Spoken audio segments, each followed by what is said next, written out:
안녕하세요. 자본주의에서 조기 은퇴하고 싶은 굴비입니다. 원래는 제가 거의 매일 그러니까 장이 열리는 날 다음 날에 영상을 올려왔었는데 최근에 제가 건강이 좀 안 좋아져 가지고 운동을 좀 해야 되겠다는 생각이 들었거든요. 근데 운동을 하려고 이제 시간을 빼려고 하다 보니까 뺄 수 있는 시간이 결국은 이 유튜브 제작하는 시간 이거를 안 빼면은 조금 어렵게 돼 가지고 앞으로는 진짜 조기 은퇴를 하지 않는 이상은 아마도 일주일에 한 번, 그러니까 아마 금요일 장이 끝난 이후에 올리는 식으로 변경이 될 것 같고요. 뭐 어쨌거나 오늘 영상의 뻘소리는 우리가 저를 포함해서 차트 분석을 하면서 주가가 이렇게 움직일 거다라고 말들을 많이 하잖아요. 그런데 사실 이거를 엄밀하게 따져보면은 장기 투자 관점에서는 차트 분석이라는 게 의미가 없거든요. 그래서 왜 그렇게 생각하는지, 근데 물론 아주 약간의 의미는 있긴 한데 왜 그렇게 생각하는지에 대해서 이야기를 드릴 건데 그 부분은 항상 그렇듯이 영상 뒷부분에 있으니까 그 부분만 듣고 싶은 분들은 타임라인 참조하시면 되고요. 그 전에 TQQQ랑 QLD 일주일 동안 어떤 변화가 있었는지 말씀을 드리도록 하겠습니다. 일단 S&P 500, 다우지수, 나스닥 그리고 필라델피아 반도체 지수의 주봉을 한번 볼 건데요. 먼저 S&P 500 같은 경우에는 일단 지난주부터 전고점을 크게 뚫어 주었고 이번 주에도 그 올라간 데서 그러니까 지난주 마무리한 데서 더 올라간 상태로 마무리한 채로 장이 끝났거든요. 그래서 S&P 500만 봐서는 상승의 여력이 조금 더 있어 보이는 그래프입니다. 다우존스 같은 경우에는 반대죠. 마찬가지로 지난주에는 크게 상승하면서 전고점을 뚫어 주었는데 이번 주 시장 같은 경우에는 이 지난주의 종가보다는 낮아진 상태로 장을 마무리했습니다.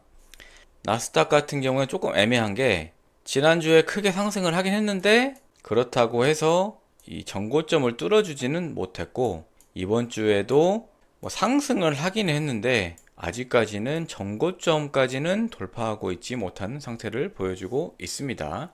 그리고 필라델피아 반도체 지수 같은 경우에는 전고점이 워낙 높았기 때문에 뭐 어림도 없는 수준으로 시장이 마무리되었습니다. 그래서 이런 흐름 속에서 제 주식 단타는 어떻게 됐냐? TQQQ는 두 번의 익절이 있었는데요. 일단 8월 12일에 제가 하락하는 동안에 주어왔던 466주 중에 233주는 지난주에 매도를 했었고 나머지 233주를 이번 주 8월 12일에 매도를 했고 이게 1510불 정도 수익 실현을 했습니다. 그리고 곧바로 제가 8000불을 매수를 하잖아요.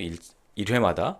그래서 이걸 매도하자마자 당연히 8000불을 매수를 했고요. 그거를 그 다음날 8월 13일에 매도를 해가지고 122불의 수익을 얻었습니다. 그래서 이번 주는 총 1631.77불의 수익을 얻었고요. 8월 13일에 매도를 하고 나서 바로 매수를 했는데 그 이후로는 시장이 조금 조정받는 모습을 보여가지고 해당 물량에 대해서는 마이너스 5만원 평가손익이 발생한 상태입니다.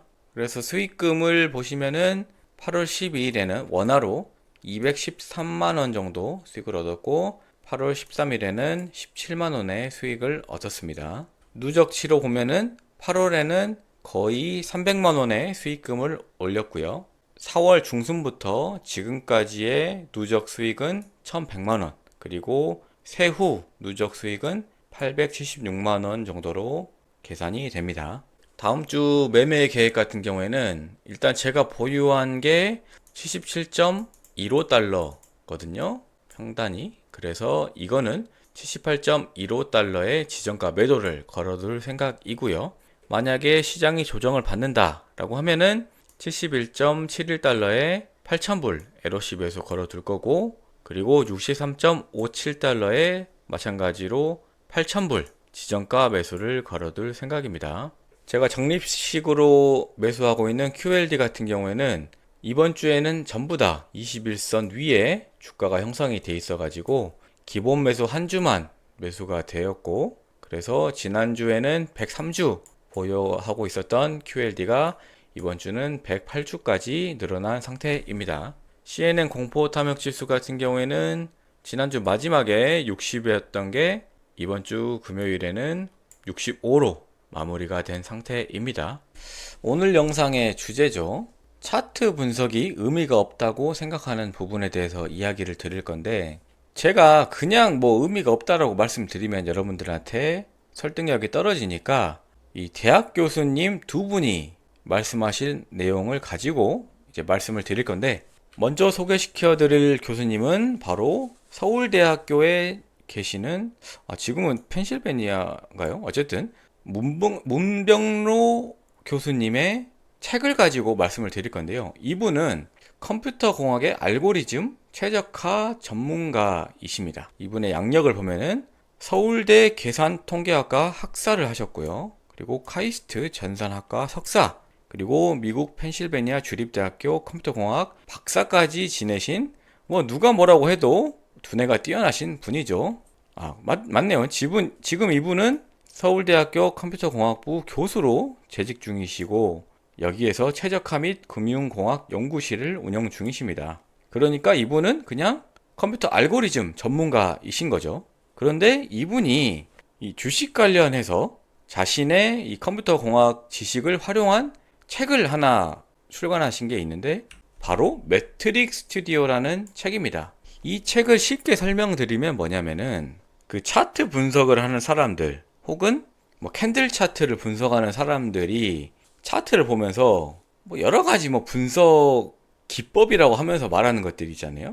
그런 것들에 대해서 이분이 프로그래밍을 통해 가지고 이게 실제로 주식시장 예측에 적합한지 아닌지를 분석을 한 건데, 이런 것들을 분석했습니다.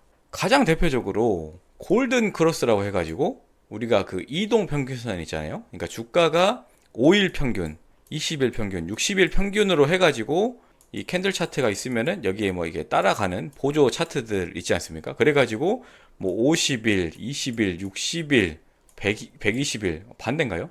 55일, 뭐 10일, 20일, 60일 이렇게 정배열, 그러니까 기간이 긴 게 아래로 이렇게 배열된 거를 뚫고 지나가는 거를 뭐 골든 크로스니, 아니면 이걸 반대로 120일선, 60일선, 뭐 20일선, 5일선 해가지고 역으로 배열된 거를 데드 크로스라 해가지고 뭐 부정적인 신호라니 라고 차트 분석하는 사람들 말을 하잖아요. 그런데 이분의 책을 보면은 이게 그만큼 강력한 신호가 아니라고 분석이 되어 있습니다. 뭐 이것뿐만 아니라 이격도, 그러니까 뭐 캔들 차트랑 뭐 이동 평균선 간의 뭐 이격된 정도, 이거를 가지고 뭐 크게 이격이 돼 있으면은 다시 뭐 회귀한다, 뭐 이런 것도 별로 매매에는 유용한 신호가 아니라고 이 책에는 나와 있고요. 그리고 볼린저 밴드, 캔들 패턴, 뭐 예를 들어서 적산벽, 흑산벽 이런 거 있잖아요. 요즘에는 많이 안 쓰긴 하는데, 뭐 빨간색 봉이 뭐 3개 떴다 그러면은 매수 신호다. 뭐 마찬가지로 파란색 봉이 3개 떴다 그러면은 매도 신호다. 뭐 이딴 것들은 예측력이 상당히 제한적이다. 그러니까 이걸 가지고 주식 매매를 한다는 거는 조금 어폐가 있다 라고 이분이 말씀드렸죠. 서울대학교, 미국 펜실베니아가 MIT인가요? 여기에서 학사, 석사, 박사를 하시고 서울대학교 재직 중이신 교수님이 말씀을 하신 겁니다. 그러니까 차트 분석 의미가 없다는 거를 우리나라의 1%도 아니죠. 0.01%의 수재가 분석을 하기로는 의미가 없다라고 분석을 하신 겁니다. 두 번째로, 이분은 유튜브에 많이 출연하셨고 본인 유튜브 채널이 있기 때문에 보셨을 수도 있는데, 김범준 교수님이라고 계십니다. 이분도 마찬가지로 통계를 활용한 물리학을 분석을 하시는 분인데, 이분도 마찬가지로 서울대학교 물리학과 졸업하셨고요. 석사, 박사까지 서울대학교 나오시고, 박사는 뭐 스웨덴에서 재직하셨다가 현재는 성균관 대학교 물리학과 교수로 재직하고 계십니다. 근데 이분은 책이 아니라 유튜브 영상에서 자신이 분석한 내용을 말씀하신 게 있는데요. 그 언더스탠딩이라고 해가지고 3%에서 쪼개져 나온 채널에서 이분이 자신이 그 통계 물리학을 전공하셨다고 했잖아요. 그러니까 자신의 그 통계 물리학을 주식시장에 적용을 해가지고 분석을 해본 겁니다. 뭐 이거 뭐 어떻게 분석했는지는 이 영상을 보시면 아주 자세하게 나와 있는데, 결론적으로 뭐냐, 아까 말한 것처럼 뭐 어제 올랐으면은, 그러니까 뭐 적산병, 뭐 어제가 올랐으면은 뭐 그 다음 날도 오를 것이다, 뭐 내렸으면은 내릴 것이다, 아니면은 오르고 내리고 오르고 하면은 오를 것이다, 뭐 이런 패턴들이 있을 거잖아요.